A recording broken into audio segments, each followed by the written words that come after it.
안녕하세요. ازيكم يا جماعة؟ اهلا بكم في قناة ايدا's وورد. النهاردة هشارك معاكم الحاجات اللي انا اشتريتها للبشرة، سواء سكين كير او ميك اب. فهنتكلم عن مميزات وعيوب كل حاجة فيهم، والحاجات اللي بتشتروها والحاجات اللي بتشتروهاش. فلو مهتمين بالفيديو يلا بينا. اول حاجة هنتكلم عن السكين كير للبشرة.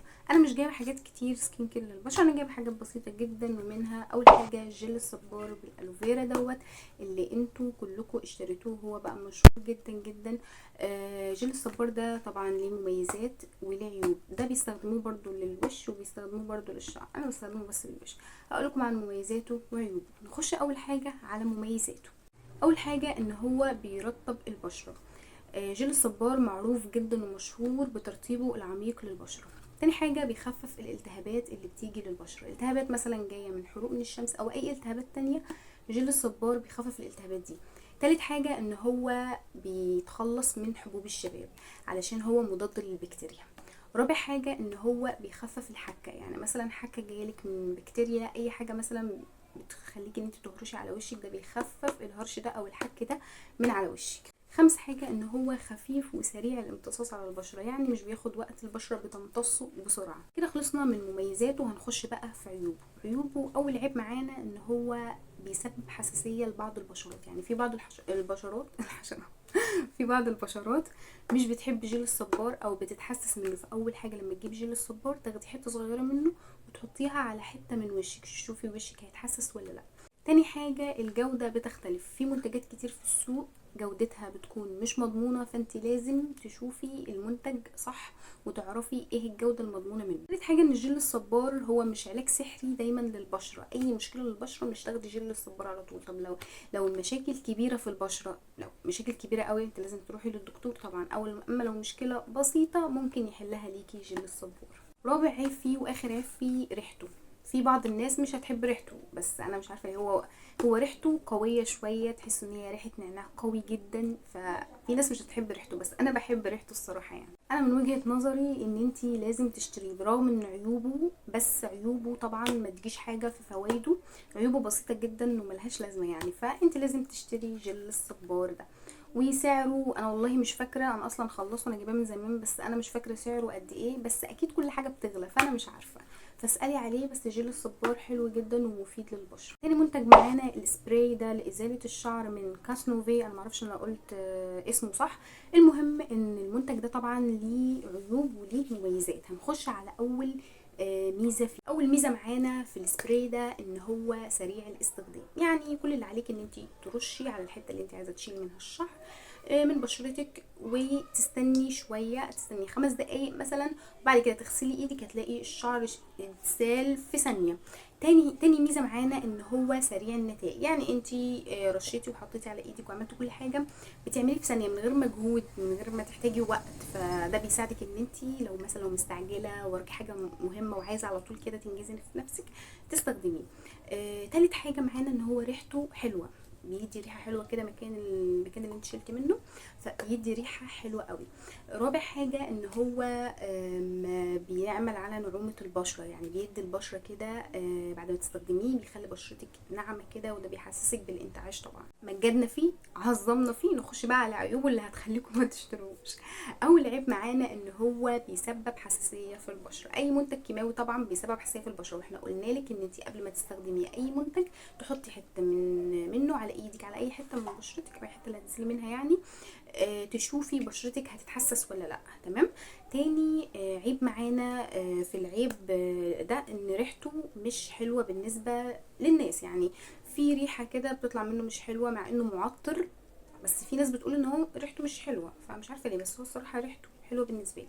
طيب، تالت حاجة او تالت عيب معانا من عيوبه ان هو بيطلع الشعر بعد فترة قصيرة من استخدامه، يعني بعد ما تستخدميه بفترة قصيرة بعدها بيومين 3 كده تلاقي الشعر طلع وطول كمان يعني مش طلع بس، لا ده طول.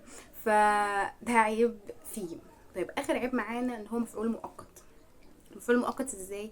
يعني مثلا لما بتيجي تستخدميه لازم تعملي اعاده له على طول، يعني مثلا تستخدميه النهارده تستني بقى يومين 3 كده وبعد كده تستخدميه تاني. احنا قلنا علشان هي عشان بيخلي نمو الشعر يزيد على طول.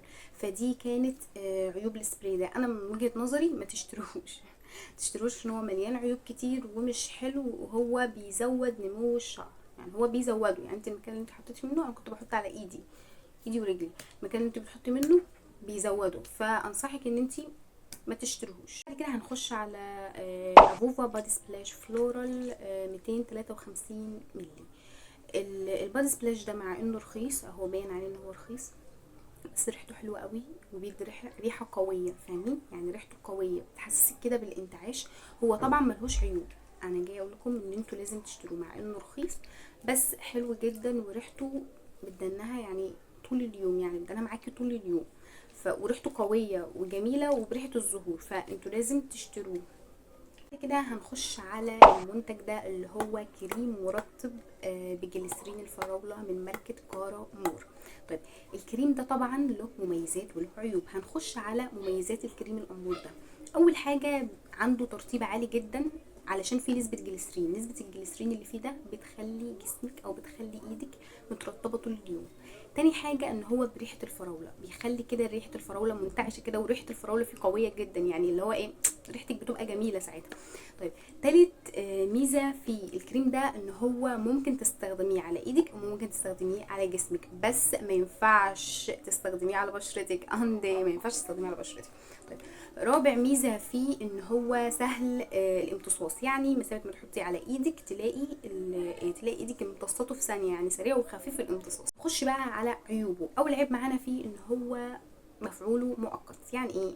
يعني هو مش بيستمر على طول اليوم معاكي، خصوصا لو بشرتك جافه. تاني حاجه ان هو ريحته القويه بتكون مزعجه لبعض الناس، بس معرفش ليه، بس انا الصراحه حابه ريحته القويه دي قوي. طيب تالت عيب معانا ان هو ممكن يسبب حساسيه في البشره، فانتي لازم تتاكدي منه الاول، تحطي حته منه على ايدك، شوفي ايدك هتتحسس منه ولا لا. كده هنخش على الصن بلوك ده من بوبال. الصن بلوك ده له مميزات وله عيوب. اول حاجه من مميزاته ان هو بيديكي حمايه عاليه بفضل عامل الحمايه الاس بي اف 80، ودي بتحميكي من الاشعه فوق البنفسجيه. تاني حاجه ان هو ملمسه غير مرئي. يعني ملمسه غير مرئي، يعني انت لو حطيتيه مش هيبان ان انت حاطه كريم. تالت حاجه ان هو مضاد للاكسده. رابع حاجه ان هو مضاد للحساسيه. خامس حاجه ان هو مناسب للبشره العاديه والدهنيه. بعد كده عيوبه ان هو مش متوفر في كل مكان في المحافظات، فانت هتتعبي لما تدوري عليه. تاني عيب معانا، مع ان هو ملمسه غير مرئي، الا ان هو بيسبب للبشره الدهنيه اللي زي بشرتي شويه زيت كده، بعد ما بتحطيه تحس ان بشرتك بتزيت منه، اول ما يلمس الشمس على طول تحس ان بشرتك بتزيت منه. فدي العيوب اللي كانت في الكريم ده. بعد كده عندنا السيروم ده للشعر. السيروم ده مش للبشره، من بلوب. انا مش فاكره هو اسمه ايه بالظبط علشان الكلام اللي فيه عشان كنت جايباه طبعا من زمان ومش فاكره سعره كمان. فالمهم ان احنا هنقول على مميزاته وعيوبه. اول ميزه فيه ان هو مضاد للهيشان، يعني مسافه ما بتحطيه على شعرك الهيشان اللي فيه بيقل. تاني حاجه ان هو بيغذي شعرك. تالت حاجه ان هو بيرطب شعرك. رابع حاجه ان هو سهل الاستعمال، يعني بترشي كده على شعرك وتحطي على طول، يعني مش محتاجه يعني. طيب خامس حاجه معانا من مميزاته ان هو بيديكي نتيجه فوريه على طول، يعني مسافه ما تحطي على شعرك تحس ان شعرك بقى ايه، يعني الهيشان اللي فيه قل، بقى ناعم، بقى كل حاجه، يعني كل حاجه مميزه فيه. بعد كده نخش على عيوبه ان هو سعره غالي جدا بالنسبه للناس. انا كنت جايباه من زمان فانا مش فاكره سعره، بس انا بيتهيألي انا كنت جايباه غالي برضو. تاني عيب فيه ان هو ممكن يسبب لك حساسيه، فانت لازم تتاكدي برضو قبل ما تحطيه على شعرك. تالت عيب فيه ان برغم ان العلبه بتاعته حلوه ومغريه، بس العلبه دي لو وقعت واتكسرت انسي بقى. كده عندنا كريم الغلابه ده اللي هو كريم البشره من ايفا. الكريم ده بالرغم ان هو رخيص وبتاع الغلابه طبعا، بس ليه مميزات حلوه قوي لدرجه ان انتي هتجيبيه وهتستعمليه. وله برضو عيوب، بس احنا هنقول عيوبه وهنقول مميزاته. اول حاجه من مميزاته ان هو بيرطب البشره. تاني حاجه ان هو بيغذي البشره. تالت حاجه ان هو مناسب لكل انواع البشره. طب هو بيغذي البشره ازاي؟ العسل اللي فيه ده بيغذي البشره من كل انواعها. طيب تمام. مميزاته كمان ان هو ملمسه خفيف، وكمان سعره رخيص، يعني ممكن تشتريه. خش بقى على عيوبه ان هو بيعرق البشره في ثانيه، مسافه ما بتحطيه تحسي بعرق كده، وتحسي اللي هو بالذات بقى في الشتاء، بالذات بقى في الصيف لو حطيتيه في الصيف هتحسي بعرق مش طبيعي يعني. وبيعرقك في الصيف وفي الشتاء، فانت ممكن تستعمليه في الشتاء احسن لو كانت بشرتك جافه مثلا. ده العيب بس الوحيد اللي كان فيه. بعد كده عندنا غسول البشره من ستارفل اللي هو لونه ازرق. الغسول ده طبعا له مميزات كتيرة قوي وله عيوب، بس مميزاته احلى، فانا انصحكم ان انتوا تشتروه. المهم اول ميزة فيه ان هو بيرطب البشرة، وكمان بيساعد على نضارة البشرة. اول ما بتحطيه تحس ان بشرتك نضرة كده. كمان الغسول ده برضو بيساعد ان هو بيعالج حب الشباب. يعني لو كان في حب شباب في وشك هتلاقي ان الغسول ده بيساعده. كمان اللي هو بينظف البشرة بطريقة مش طبيعية. يعني انت هتضطري اصلا ان انت ما تجيبيش مزيل مكياج. انا اصلا ما جبتش مزيل مكياج. هو مناسب لكل حاجه، ان هو بيزيل مكياج، بيرطب بشره، بيعمل كل حاجه. بعد كده نخش على عيوبه. العيب الوحيد اللي فيه ان هو فيه منه منتجات مضروبه، فانت لازم تشوفي ايه المنتج الصح قبل ما تشتري، عشان في كتير بيجيبوه مضروب، والمضروب ده طبعا بيعمل نتيجه عكسيه وبيبوظ بشرة. بعد كده نخش على غسول ستارفل الابيض. هو بصوا من اسمه كده ستارفل وايتنج، يعني هو بيخلي البشره بيضة. بيبصوا بيبيضها كده، تحس ان انت حطيتي كريم تبييض يعني بالذات ما بتحطيه بيبيض بشرتك. بيعمل برضو على نضارتها نفس الحاجات اللي بيعملها غسول ستارفل الازرق، بيعملها غسول ستارفل الابيض، بالاضافه الى ان هو بيبيض بشرتك كمان. وعيوبه طبعا ملوش عيوب، هو مميز، فانتوا لازم تشتروا منتجات ستارفل. بس بصوا يا جماعه، هو ايه منتجات ستارفل في منها منتجات مضروبه جدا جدا، فانتوا لازم تشوفوا المنتجات الصح اللي هتفيدكم لبشرتكم، مش تشتروا اي حاجه وخلاص علشان بشرتكم ما تتضرش. احنا كده خلصنا منتجات السكين كير او العنايه بالبشره البسيطه اللي كانت عندي. نخش بقى على الميك اب. اول حاجه معانا الفاونديشن فيت مي من مايبلين، اللي هو الفاونديشن الفرنسي ده. الفاونديشن ده طبعا له مميزات وله عيوبه. من مميزاته ان هو بيستخدم لجميع انواع البشره. اي بشره ممكن تستخدمه، مش شرط يعني بشره معينه، كل البشرات ممكن تستخدمه. ان هو بيخلي بشرتك نضرة كده ومفتحة يعني بعد ما بتحطيه. ان هو كمان لما تحطيه على بشرتك مش بيبان ان انت حاطه فاونديشن، يعني مش بيعمل اللي هو ايه تكتل في البشرة كده. دي كانت مميزاته. اول عيب من عيوبه ان هو مش ثابت على طول، يعني اول ما الحرارة او اول ما بيلمس الحرارة الشمس يعني تلاقيه بينزل من بشرتك على طول. تاني حاجة التغطية بتاعته مش كافية، يعني هو مش بيغطي كل العيوب في البشرة، فانت هتحتاجي ان انت تحطي فوقه كمان، فاهمين؟ تالت عيب من عيوبه ان هو بيعمل جفاف. يعني مثلا لو بشرتك جافة بتلاقي بقى، بتلاحظي بقى ان الفاونديشن ده بيتقشر من بشرتك كده طالما بشرتك جافة. رابع عيب من عيوبه سعره ممكن يكون غالي بالنسبة لبعض الناس. انا كنت مشتريه من زمان عشان كده انا مش فاكرة انا كنت مشتريه بكام، بس هو طبعا سعره غالي، كل حاجة بتغلى. تاني منتج معانا اللي هو البرايمر ده من برجواز. البرايمر ده مميزاته ان هو مات، بيخلي البشرة مات كده قبل ما تحطي المكياج. ان هو كمان مش بيخلي المكياج ينزل قبل ما تحطيه يعني وكده. من مميزاته كمان ان هو بيرطب البشرة. من عيوبه ان هو ممكن ما تلاقيهوش، يعني ان هو مش متوفر على طول، ده العيب الوحيد اللي فيه. بعد كده عندنا الليب جلاس مات من بيوتي وومن. الليب جلاس دوت من مميزاته ان هو اول ما بتحطيه على شفايفك تنتظري طول اليوم، مش بينزل من شفايفك على طول مهما اكلتي مهما شربتي، يعني هو ايه ثابت على طول. وكمان بيدي لون حلو كده للشفايف، لون جميل كده وجذاب. بس بالنسبة لعيبه هو ملهوش عيوب، بس بالنسبه لي انا له عيب واحد، ان انا جبته لونه فاقع حبتين، 3 حبات لونه فاقع جبته خالص. انا كنتش مفكره ان هو لونه فاقع، كنت مفكره ان هو لونه يعني بسيط، بس طلع لونه فاقع للاسف الشديد. لونه فاقع. فبالنسبه لي انا اصلا جبته ما حطيتهوش علشان لونه فاقع. فانتوا لو هتجيبوا من بيوتي وومن اللي هو ليب جلاس دوت هاتوا اللي هو درجة اقل، يعني درجة مش فاتحة قوي، درجة غامقة بس مش غامقة جامد يعني. فشوفوا انت هتشتروا ايه. بعد كده عندنا البلاشر الامور ده من ارت سكين. البلاشر ده عسول قوي قوي قوي قوي. بصوا لو قلت لكم من هنا للسنة الجاية مش هيكفيه، يعني البلاشر ده مش عايزة اقول لكم، هو ملهوش عيوب طبعا، ده انا اللي فيه عيوب. البلاشر ده حلو قوي يا جماعة من ارت سكين. بشوف لكم اللونين. بصوا اللون ده هو ده الغامق، ده الفاتح وده الغامق. هو اتكسر مني وانا كنت رايحة الكلية اللي تتشل، هو اتكسر مني، الحته دي كسرت مني بس مش مشكله. انا بستخدم اللون الغامق ده زي ما انتم شايفين، هو اللون ده اللي انا حاطاه. فانا هوريكم دلوقتي لونه عامل ازاي. بصوا يا جماعه، لونه حلو قوي وحباه عسول قوي، يعني هو ملهوش مفيهوش عيوب خالص. فانا انصحكم ان انتوا تشتروه من ارت سكين، من ارت سكين.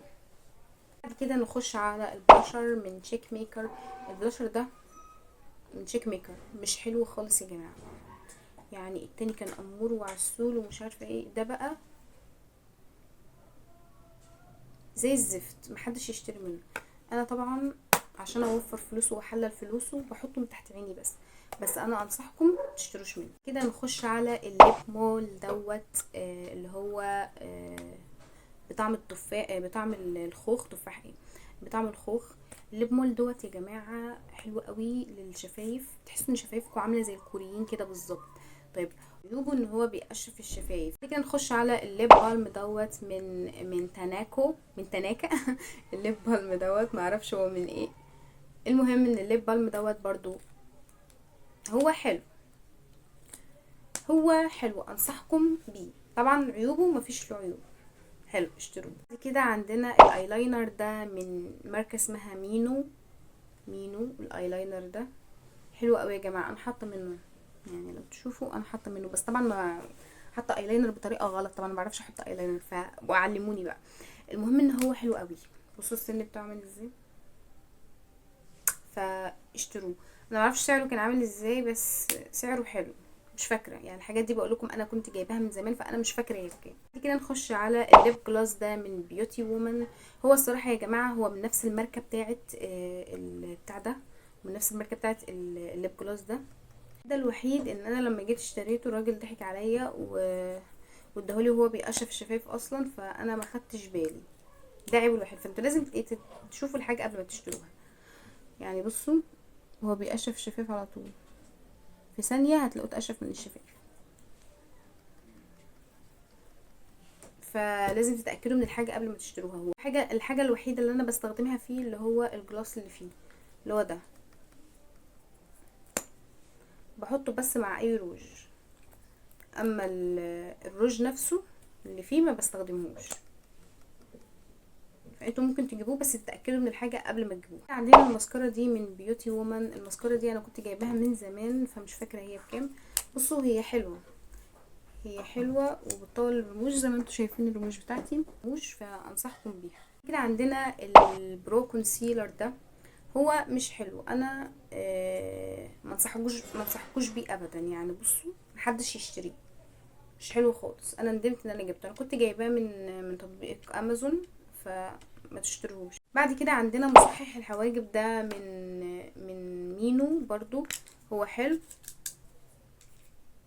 بيدي لون طبيعي برضو للحواجب اهو.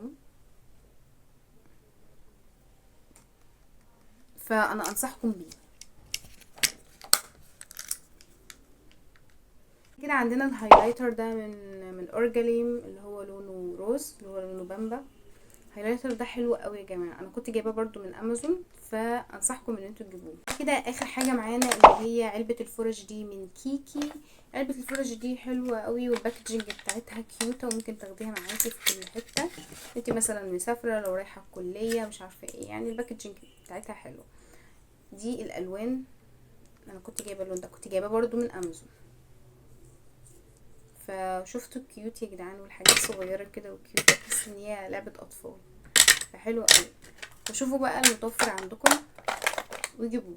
كده يكون انتهى الفيديو بتاعنا. لو عجبكم الفيديو متنسوش تعملوا لايك واشتراك في القناه عشان توصل لكم كل نصايحنا وكل فيديوهاتنا الجديده. وانيو.